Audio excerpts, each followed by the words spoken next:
Nah, guys, kembali lagi di channel Apresitorus, di mana channel ini akan memberikan diri kamu suatu informasi baik dari pekerjaan, asmara, keuangan, serta kehidupan diri kamu secara general. Sebelum saya memberikan suatu informasi dari berbagai aspek yang barusan saya katakan tadi, saya juga mengingatkan kepada teman-teman informasi yang saya berikan terhadap diri kamu bukan suatu acuan untuk kamu ambil dan untuk kamu terima. Saya hanya bisa memberikan diri kamu suatu informasi berdasarkan kartu yang saya pegang ini. Diri kamu hanya bisa berencana terhadap kehidupan kamu, akan tetapi di balik dari informasi dan perencanaan tersebut, lagi-lagi yang menentukan adalah Sang Pencipta. Sebelum saya mengambil satu persatu kartu yang saya pegang ini secara acak, saya juga mengingatkan kepada teman-teman apabila ketemu dengan channel saya agar menekan tombol subscribe-nya dan menyalakan loncengnya supaya next video saya lebih semangat untuk memberikan suatu informasi baik terhadap kondisi energi kamu, manusia yang selama ini kamu prioritaskan, serta pihak ketiga dia. Oke, Wak Geng. Kali ini saya ingin mengambil satu judul, tetapi judul tersebut masih ada kaitannya dari kartu yang saya pegang ini. Apa yang ingin disampaikan oleh kartu yang saya pegang ini ketika saya mengatakan apakah manusia itu sangat depresi atau sangat stres menghadapi pihak ketiga dia? Apakah kartu yang akan saya ambil nanti akan memberikan suatu gambaran yang bersifat positif atau memang justru kebalikannya? Kita langsung saja. Saya akan mengambil beberapa kartu, di mana kartu yang akan saya ambil nanti bisa saja bersifat resonate, bisa saja tidak bersifat resonate. Semuanya saya kembalikan terhadap pola pemikiran kamu, semuanya saya kembalikan terhadap situasi energi yang kamu miliki untuk saat ini.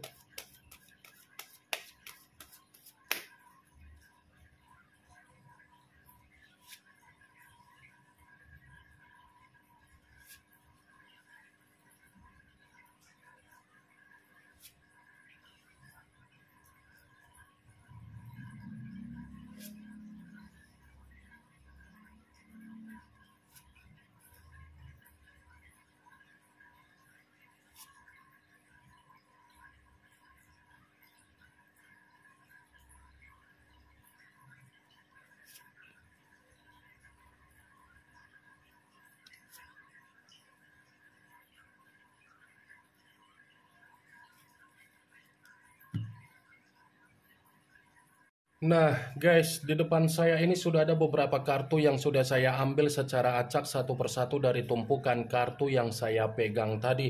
Apakah kartu yang ada di depan saya ini akan memberikan suatu gambaran yang bersifat positif atau memang justru kebalikannya? Kita langsung saja.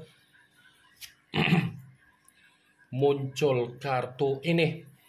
Sekali lagi saya mengatakan muncul kartu yang saya pegang ini, di mana kemunculan kartu yang saya pegang ini seperti memberikan suatu isyarat atau gambaran, tetapi gambaran yang ingin saya sampaikan terhadap diri kamu terlebih dahulu, saya ingin mengarah terhadap diri kamu sebelum saya mengarah terhadap judul tersebut.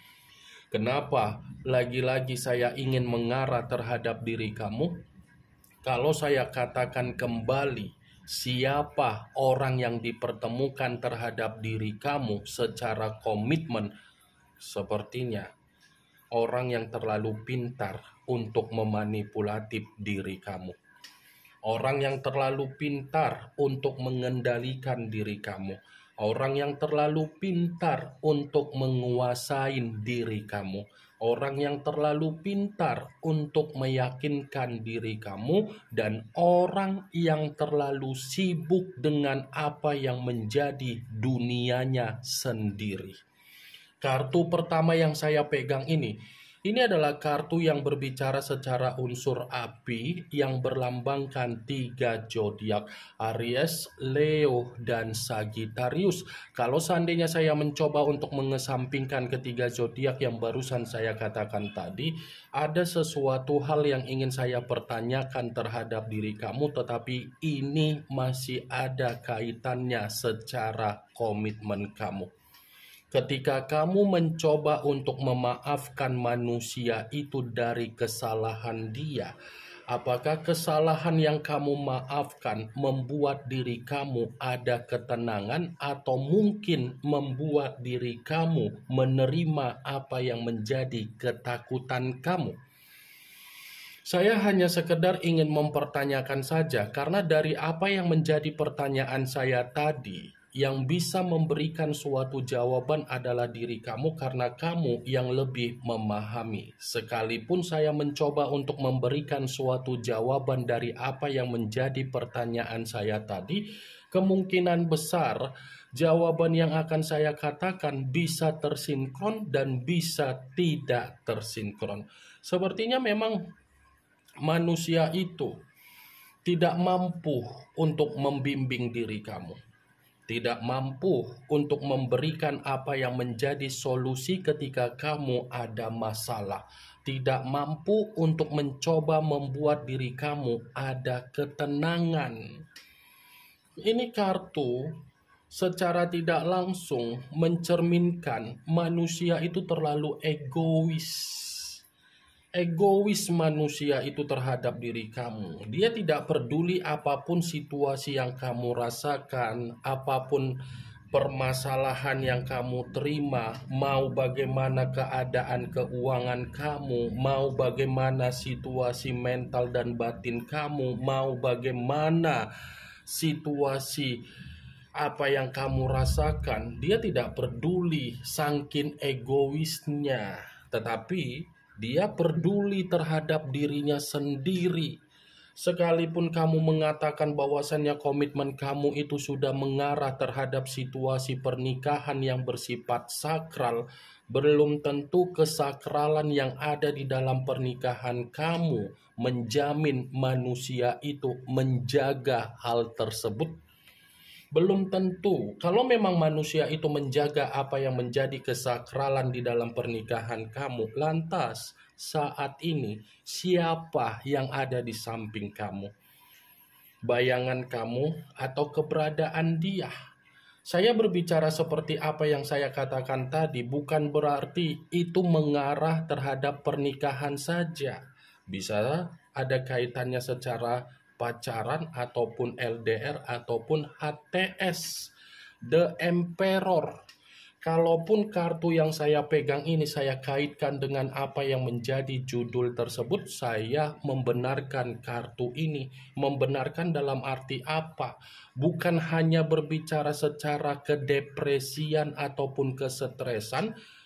Manusia itu seperti menerima apa yang menjadi manipulatif yang dilakukan oleh pihak ketiga.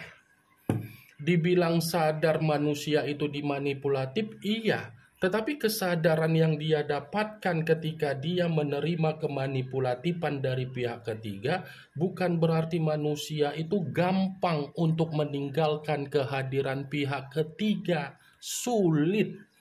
Karena apa? Ya bisa saja pihak ketiga memantau apa yang menjadi ruang gerak dia. Bisa saja pihak ketiga lebih mendominasi untuk mengendalikan manusia itu. Atau mungkin pihak ketiga mengendalikan secara alam bawah sadar. Muncul kartu Three of Swords, kartu pedang yang keluar, tetapi kartu tersebut terdiri dari 3 pedang. Kalau seandainya saya mencoba untuk menarik 1 pedang dari ketiga pedang tersebut, ya 1 pedang yang saya tarik ini pun masih membenarkan apa yang menjadi judul itu. Membenarkan dalam arti apa? Ini kartu bukan hanya berbicara secara kedepresian ataupun kesetresan. Dia menerima apa yang menjadi kekecewaan. Dia menerima apa yang menjadi duka duka dia, dia menerima apa yang menjadi tangisan dia, dia menerima apa yang menjadi ledakan emosional dia menerima apa yang menjadi ketidakbahagiaan dia. Ya, ibaratnya kedepresian yang saya katakan tadi ataupun kesetresan yang saya katakan tadi itu adalah cerminan di mana manusia itu menerima apa yang menjadi hukum tabur tuai dia ketika dia menabur yang namanya tangisan terhadap diri kamu. Muncul kartu The Wheel of Fortune yang dimana kemunculan kartu ini berbicara secara perputaran waktu. Perputaran waktu kalau saya kaitkan dengan apa yang menjadi judul tersebut, sepertinya manusia itu sedang menerima apa yang menjadi siklus di dalam kehidupan dia, tetapi kehidupan dia ini tidak mendukung takdir atau nasib yang berbicara secara keberlimpahan. Ada permainan siklus kehidupan yang membuktikan manusia itu bukan hanya depresi ataupun stres, melainkan kacau balau. Muncul kartu The Hermit yang dimana kemunculan kartu ini berbicara secara unsur tanah, berlambangkan 3 zodiak Capricorn, Taurus, dan Virgo. Kalau seandainya saya mencoba untuk mengesampingkan ketiga zodiak yang barusan saya katakan tadi, lagi-lagi kartu ini pun masih membenarkan apa yang menjadi judul tersebut. Membenarkan dalam arti apa? Ini berbicara secara mental atau batin, tetapi saya tidak mengatakan mental atau batin dia. Ada ketenangan, ibarat seseorang yang dimana ada unsur kesengajaan untuk meluangkan waktu, dimana ketika meluangkan waktu ada keterpurukan, ada ketakutan, ada kekhawatiran, ada kecemasan, ada penyesalan, ada kesalahan yang ingin menyalahkan diri sendiri. Muncul kartu King of Swords yang dimana kemunculan kartu ini berbicara secara pedang, tetapi raja yang memegang satu pedang. Kalau seandainya saya mencoba untuk menarik dari kata pedang, pedang yang saya tarik ini pun masih membenarkan apa yang menjadi judul tersebut. Membenarkan dalam arti apa? Ini kartu bukan hanya berbicara secara kedepresian, tetapi pihak ketiganya memperlakukan manusia itu secara kasar, secara licik, secara manipulatif, dan secara intimidasi. Muncul kartu Queen of Pentacles yang dimana kemunculan kartu ini berbicara secara koin, tetapi ratu yang memegang satu koin. Kalau seandainya saya mencoba untuk menarik dari kata koin yang saya tarik ini pun masih membenarkan apa yang menjadi judul tersebut. Membenarkan dalam arti apa?